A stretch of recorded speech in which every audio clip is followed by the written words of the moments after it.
ಇವತ್ತು ವರ್ಷಾಂತ್ಯದ ಖಗ್ರಾಸ ಚಂದ್ರಗ್ರಹಣ ನಮ್ಮ ದೇಶದಲ್ಲಿ ಗೋಚರವಾಗ್ತಾ ಇದೆ.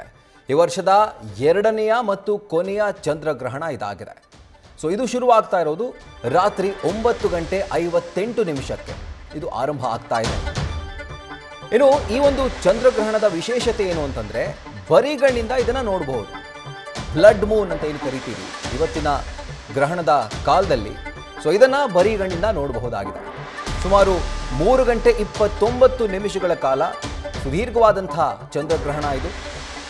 ಇವತ್ತು ನಮ್ಮ ದೇಶದಲ್ಲಿ ಜೊತೆಗೆ ವಿಶ್ವದ 80% ಭಾಗದಲ್ಲಿ ಈ ಗ್ರಹಣ ಗೋಚರವಾಗ್ತಾ ಇದೆ ಹಾಗೂ ಈ ಗ್ರಹಣದ ಒಂದು ಅನುಭವವನ್ನು ಪಡಿಬಹುದು.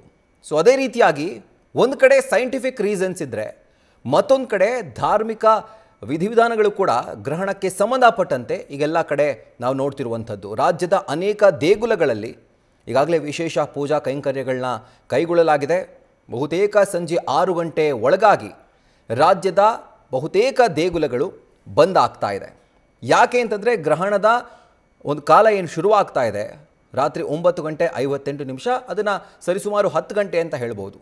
ಇದಕ್ಕಿಂತ 3 ಗಂಟೆ ಅಥವಾ 4 ಗಂಟೆ ಮುಂಚಿತವಾಗಿಯೇ ರಾಜ್ಯದ ಬಹುತೇಕ ದೇಗುಲಗಳು ಬಂದ್ ಆಗ್ತಾ ಇದೆ. ಕೆಲವೊಂದು ದೇಗುಲಗಳನ್ನು ಬಿಟ್ಟು ಅಂದರೆ ಬೆಂಗಳೂರಿನ ಬಂಡಿ ಮಹಾಕಾಳಿ ದೇವಸ್ಥಾನ ರಾತ್ರಿ 9 ಗಂಟೆವರೆಗೂ ಕೂಡ ಓಪನ್ ಇರುತ್ತೆ. ಅದರ ಜೊತೆಗೆ ರಾಘವೇಂದ್ರ ಸ್ವಾಮಿ ಮಠ ಮಂತ್ರಾಲಯ ಇಲ್ಲಿ ಬಂದ್ ಆಗೋದಿಲ್ಲ. ಅದಕ್ಕೆ ಬೇರೆ ಬೇರೆ ಆದಂತಹ ಕಾರಣಗಳಿದ್ದಾವೆ, ಧಾರ್ಮಿಕ ಕಾರಣಗಳು ಹೀಗೆ. ಪ್ರತಿಯೊಂದು ಆಚರಣೆ ಕೂಡ ಭಿನ್ನ ವಿಭಿನ್ನವಾಗಿರೋದು ಪ್ರತಿಯೊಂದು ದೇಗುಲಕ್ಕೆ ಸಂಬಂಧಪಟ್ಟಂತೆ. ನಮ್ಮ ಪ್ರತಿನಿಧಿಗಳು ರಾಜಧಾನಿ ಬೆಂಗಳೂರಿನ ಜೊತೆಗೆ ರಾಜ್ಯದ ಅನೇಕ ದೇಗುಲಗಳಿಂದ ಅಂದರೆ ಬೇರೆ ಬೇರೆ ಭಾಗದಲ್ಲಿರುವಂತಹ ದೇವಸ್ಥಾನಗಳಿಂದ ನಿಮಗೆ ನಿರಂತರವಾಗಿ ಏನೆಲ್ಲ ವಿಶೇಷ ಪೂಜೆಗಳು ನಡೀತಾ ಇದ್ದಾವೆ, ಯಾವೆಲ್ಲ ರೀತಿಯ ಆಚರಣೆಗಳಿದ್ದಾವೆ ಎಲ್ಲ ಕುರಿತಾಗಿ ಮಾಹಿತಿಯನ್ನು ಕೊಡ್ತಾ ಹೋಗ್ತಿದ್ದಾರೆ.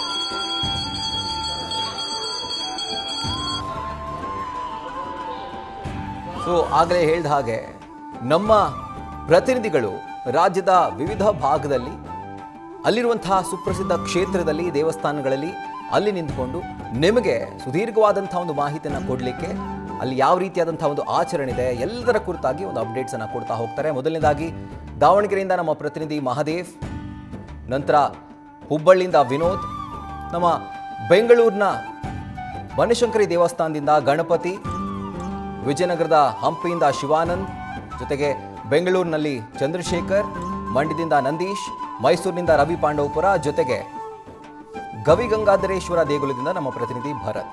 ಎಲ್ಲರೂ ಕೂಡ ಈಗ ಬೇರೆ ಬೇರೆ ಭಾಗದಲ್ಲಿ ಇರುವಂತಹ ದೇವಸ್ಥಾನಗಳಿಂದ ಲೈವ್ನಲ್ಲಿ ಕನೆಕ್ಟೆಡ್ ಆಗಿದ್ದಾರೆ. ಈಗ ಮೊದಲನೇದಾಗಿ ನಮ್ಮ ಪ್ರತಿನಿಧಿ ಚಂದ್ರಶೇಖರ್ ಅವರ ಬಳಿಗೆ ಹೋಗ್ತೀವಿ. ಇವರು ಸುಪ್ರಸಿದ್ಧವಾದಂತಹ ಕಾಡುಮಲ್ಲೇಶ್ವರ ಕ್ಷೇತ್ರದಲ್ಲಿದ್ದಾರೆ. ಅಲ್ಲಿರುವಂತಹ ದೇಗುಲ ಇತಿಹಾಸ ಪ್ರಸಿದ್ಧ, ಜೊತೆಗೆ ಅನೇಕ ವಿಶೇಷತೆಗಳನ್ನ ಹೊಂದಿರುವಂತಹ ಒಂದು ದೇಗುಲ.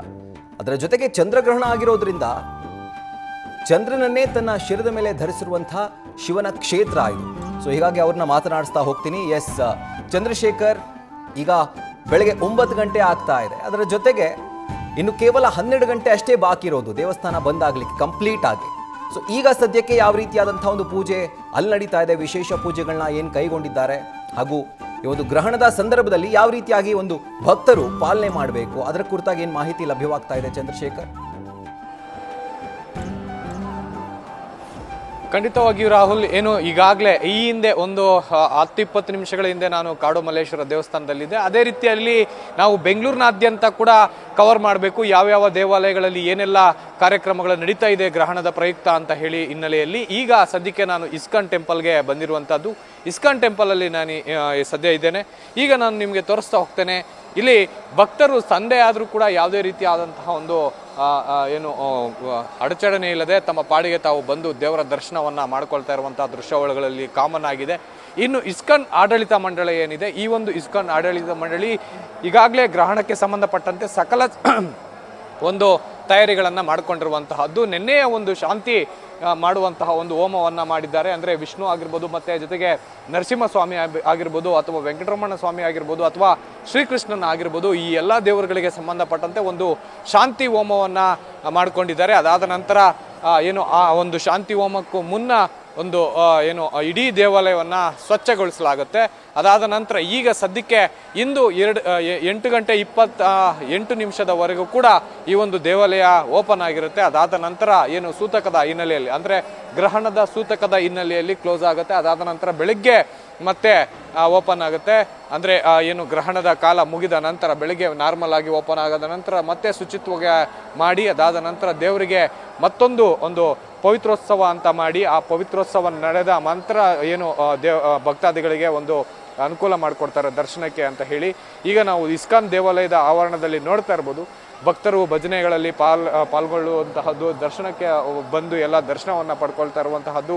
ಈಗ ಸದ್ಯಕ್ಕೆ ಏನು ಗ್ರಹಣದ ಸಂದರ್ಭದಲ್ಲಿ ಯಾವ ರೀತಿಯಾಗಿ ಇರಬೇಕು ಅನ್ನುವಂಥ ಹಿನ್ನೆಲೆಯಲ್ಲಿ ಕೆಲವೊಂದು ಸ್ವಾಮೀಜಿಗಳನ್ನು ಕಾಂಟ್ಯಾಕ್ಟ್ ಮಾಡಿ ಭಕ್ತರು ಒಂದು ಮಾಹಿತಿಯನ್ನು ಕೂಡ ಪಡ್ಕೊಳ್ತಾ ಇರುವಂಥದ್ದು. ಅಂದರೆ ಧಾರ್ಮಿಕ ಯಾವುದೇ ರೀತಿಯಾದಂತಹ ಒಂದು ಕಾರ್ಯಕ್ರಮಗಳಲ್ಲಿ ಭಾಗಿಯಾಗಬಾರ್ದು, ಪೂಜೆ ಪುನಸ್ಕಾರಗಳನ್ನು ಮಾಡಬಾರ್ದು, ಇಂತಹ ಒಂದು ಸಂದರ್ಭದಲ್ಲಿ ಸ್ನಾನ ಮಾಡಬಾರ್ದು, ಜೊತೆಗೆ ಏನು ಒಂದು ಊಟವನ್ನು ಕೂಡ ಆ ಒಂದು ಗ್ರಹಣದ ಸಂದರ್ಭದಲ್ಲಿ ಮಾಡಬಾರ್ದು ಅನ್ನುವಂತಹ ಕೆಲವೊಂದು ಧಾರ್ಮಿಕ ಬೋಧನೆಗಳನ್ನು ಇಲ್ಲಿನ ಅರ್ಚಕರು ಭಕ್ತಾದಿಗಳಿಗೆ ನೀಡ್ತಾ ಇದ್ದಾರೆ ಅಂತಂದ್ರೆ ತಪ್ಪಾಗಲ್ಲ. ಇನ್ನು ಅದನ್ನು ಹೊರತುಪಡಿಸಿದ್ರೆ ಕಾಮನ್ ಆಗಿ ವೈಜ್ಞಾನಿಕವಾಗಿ ಏನೆಲ್ಲ ಒಂದು ಮಾರ್ಪಾಡಾಗತ್ತೆ ಖಗೋಳಶಾಸ್ತ್ರದಲ್ಲಿ ಅಥವಾ ಖಗೋಳದಲ್ಲಿ ಅನ್ನುವಂತಹ ಒಂದು ಮಾಹಿತಿಯನ್ನು ಕೂಡ ಇಲ್ಲಿ ಸದ್ಯಕ್ಕೆ ಅರ್ಚಕರು ಹೇಳ್ತಾ ಇರುವಂತಹದ್ದು. ಮುಖ್ಯವಾಗಿ ಏನು ಭೂಮಿಯ ನೆರಳು ಚಂದ್ರನ ಮೇಲೆ ಬಿದ್ದಂತಹ ಸಂದರ್ಭದಲ್ಲಿ ಚಂದ್ರ ಒಂದು ಕೆಂಪು ಬಣ್ಣಕ್ಕೆ ತಿರುಗ್ತಾನೆ ಅಥವಾ ಕಿತ್ತಳೆ ಬಣ್ಣಕ್ಕೆ ತಿರುಗ್ತಾನೆ. ಈ ಒಂದು ಗ್ರಹಣವನ್ನು ನಾವು ಖಗ್ರಹ ಚಂದ್ರಗ್ರಹಣ ಅಂತ ಕರಿತೇವೆ.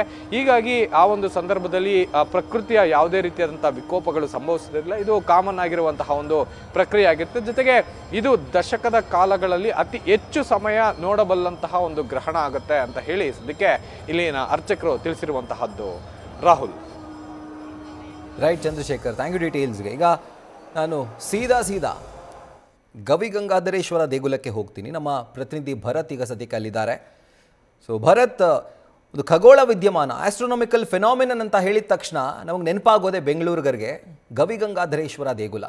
ಸೊ ಈಗ ಇವತ್ತು ಒಂದು ಪ್ರಾಕೃತಿಕ ವಿಸ್ಮಯ ನಡೀತಾ ಇದೆ, ಖಗೋಳ ವಿಸ್ಮಯ ನಡೀತಾ ಇರೋದು.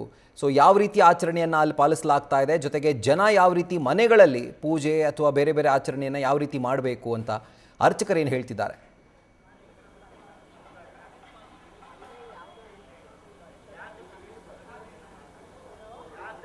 ಬಹುಶಃ ಸಂಪರ್ಕ ಸಾಧ್ಯವಾಗ್ತಿಲ್ಲ ಅಂತ ಭಾವಿಸ್ತೀನಿ.